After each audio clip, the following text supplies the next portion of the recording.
What's poppin'? Welcome back to my channel. We're doing another review of the Braxtons, Healing Takes Time. We continue with the grieving counseling with spirit. And the mama go first, Miss E, and she expressed how she feels for her grandson. That the pain that he must be going through to lose his mother, and he is Traci's only son, only child.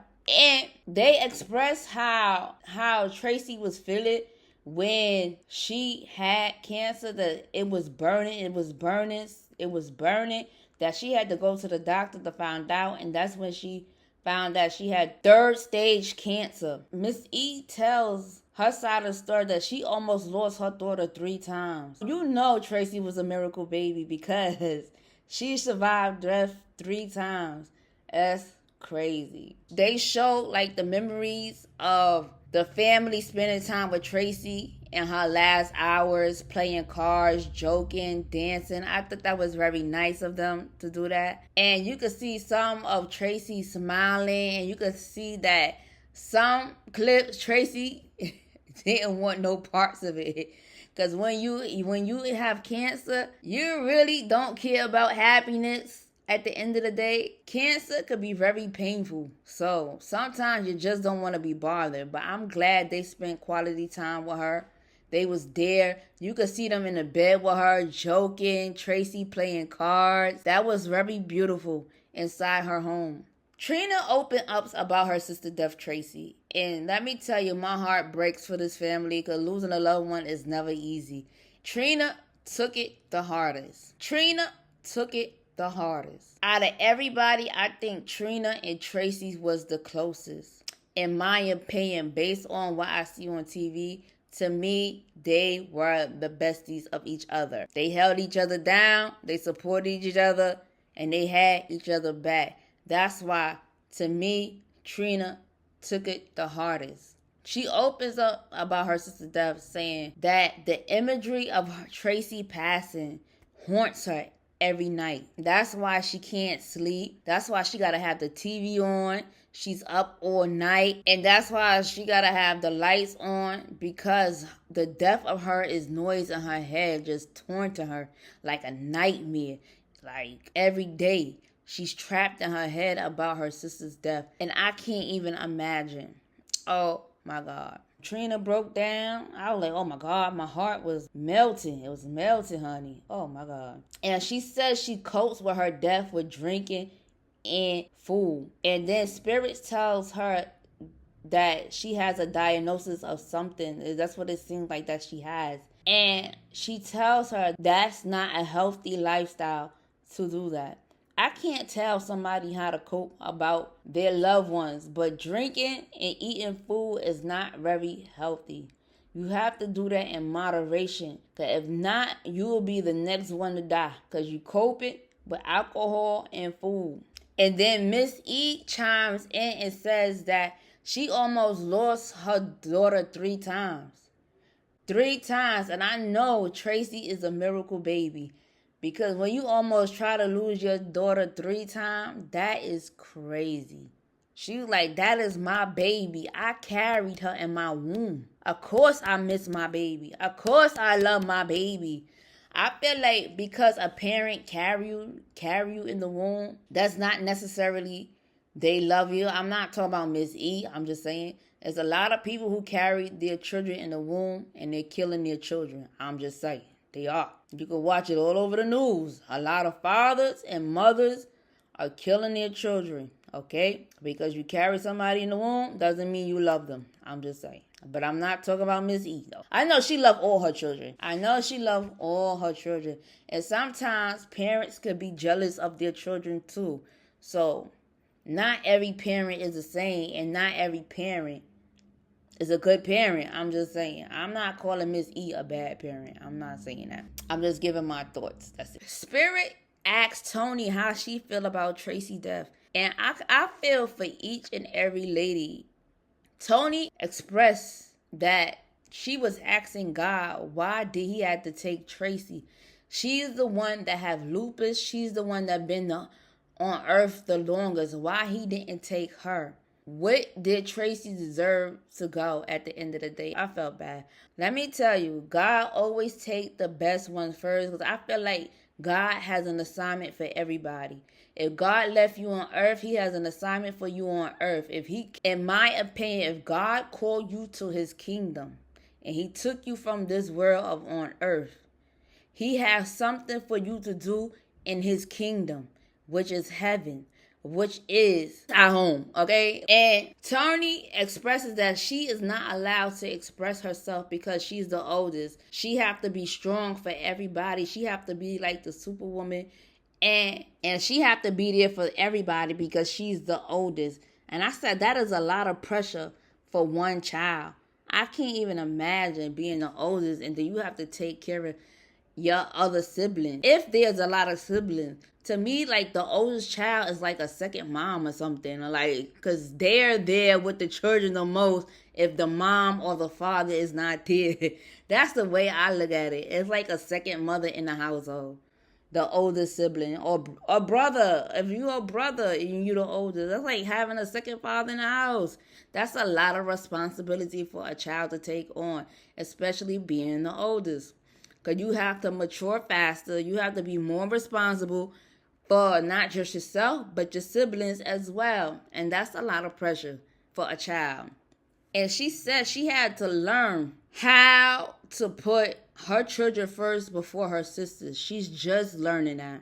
Because she is the oldest, she is supposed to take care of her family. I said good for Tony for learning boundaries, that your household come first before any other household. It's good to support your family, but your household come first before anybody's household. Never feel guilty for putting yourself first and your children. Let me tell you something. Tamar is feeling some kind of way. She said she would never beg for nobody time or friendship. And this is not the first time she felt that way, because Tony expresses that. And she apologized to her. But Trina says, Trina defends herself. She said, when you call me, do I not come? And Tamar agreed. And Tawanda was like, Tawanda and Tamar was going at it. Because Tamar was basically calling Tawanda fake. You only doing this for the camera. Because when I call, do you even pick up? Yeah, you pick up now because we filming. I was like, oh my God, what is happening here? Now, Tawanda and Tamar is arguing, okay? And Tawanda is saying she will no longer engage in negativity. She will no longer engage in negativity, and she will pull her energy back and not get involved. To me, for each four ladies, I see where each lady is coming from. I do. I see where Tamar is coming from, Tawanda and Tony and Trina is coming from. Because these are their perspectives. And Tamar is the baby. Tawanda is older than Tamar. Because Tawanda would say that she was do something. Like, she would say, oh, we friends. And then Tamar will pull back and say, oh, I don't have time. And I get it. I get it from both ladies, Tamar and Tawanda. But I feel like something else. When they were sitting on the couch together, I felt like the energy was off. Something happened to these ladies. I don't know what could have been happened, but whatever happened to them as a kid is seeping into their life as an adult. And if they didn't get therapy back then, but whatever traumatized them, I don't think therapy today is going to help them, because they not being truthfully honest of what traumatized them in their household. That's just my opinion. I don't know. I could be wrong. Child. Tawanda said, do any of the men have anything to say? The father says he only there for support, so he keeping his mouth shut, child. He only there for support. He ain't gonna express nothing about his daughter Traci. But you all know Traci and his father had a bond. They was very close too. So I know he loves his daughter Traci, but he's not speaking. And then when it's Kevin Jr. turn, I was like, oh my God, what did Kevin do? Kevin, what did you do? When he was speaking about how he feel about his mother and then he about to lose his wife, child, Tamar that sound like the police. They did this on the taping. The police came and said there was a warrant out for Kevin Jr.'s arrest. I said, oh my God, what did he do? And Miss E told Tawana to go see what is happening. And yes, there's a warrant out for little Kevin arrest, child. I said, oh my God, you wait until your mama passed away to commit a crime? And I said, that's why his wife probably divorced him. It probably ain't got nothing to do with the grieving of his wife. Kevin did something criminal, and his wife is divorcing him for that. That's just my opinion. I don't know. Because she probably don't want no parts of what he did. And trust me, he is incarcerated. Because they show a clip saying, taking a call from an inmate, and it's Kevin. Child, he in prison, child. What did Kevin do? What did Kevin do? They're not going to say what he did on TV, though. Because if it's a criminal case, you can't speak on TV about criminal cases. So anybody that's going to do criminal stuff, stop speaking. Are you crazy? Because anything they say, anything you say could be held against you in a court of law. It doesn't matter what it is, child. These people like to wiretap you and everything. And then Tawanda said somebody set him up. I'm like, well, why would somebody set him up? If you're doing criminal activity, the cops will sit and watch you. They will watch you, and they will send informants in the prison to get your story. And they will use the informant against you as a witness. So if you're doing criminal activity, just be quiet about your case. Don't be talking to nobody in prison, especially if you're innocent. If you're innocent, you could talk. You could say, I didn't do it. Yes, but if you're guilty, you better shut your mouth. Shut your mouth now. Don't be talking to nobody in the cell now. Because those people be informing. They be playing informant. They going to use the informant against you. I'm like, why would somebody set Kevin up? What the hell did Kevin do? What the hell did he do? I was like, bruh, why would you do criminal activity? We want to live we want to live free. Because see, when you become an inmate in the prison, you are a modern day slave. They could do whatever to you. There's no protection. And you doing free labor. Oh my God, nobody don't want to do that. And then they tell you when you go to bed, when you can watch TV. We're not children. We're adults. So let's act like adults. And I said a lot of people do crime because they don't have no money. And they trying to get money so they can provide for their family. What the hell did Kevin do? I won't be going looking it up. If they don't say it on TV, it won't be mentioned on this channel. It won't be mentioned. But my God. They had to end the session. And at the end of the day, they went to good cooking, the food, talking, and they had a blast. I felt sorrow when they were sitting on that couch, though. I felt grief, sorrow, pain. You could see it in their faces. I love the Braxtons. I truly do. And I wish them nothing but healing.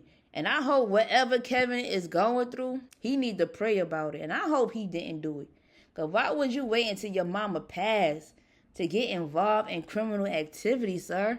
I know if my son was doing that, I would hardly be disappointed. I like, you waiting for me to go in my grave to hurt me? Oh, my God. I would not want my son. Because you can't protect your family if they in jail. People like to booty bang. You can't prevent them from booty banging your son. And anybody that's living a criminal life and you know that's not your lifestyle, stop it. Stop it. Because we cannot protect you in that jail cell.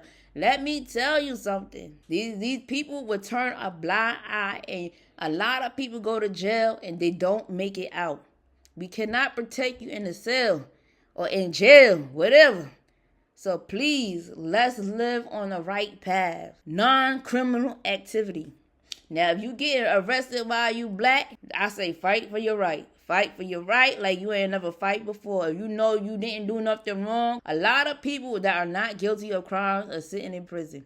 And there's a lot of stories like that. I said fight for your right. Thank you for listening and thank you for watching. Have a good day. Have a blessed day. Let's live on the right path. Thank you. Have a good day.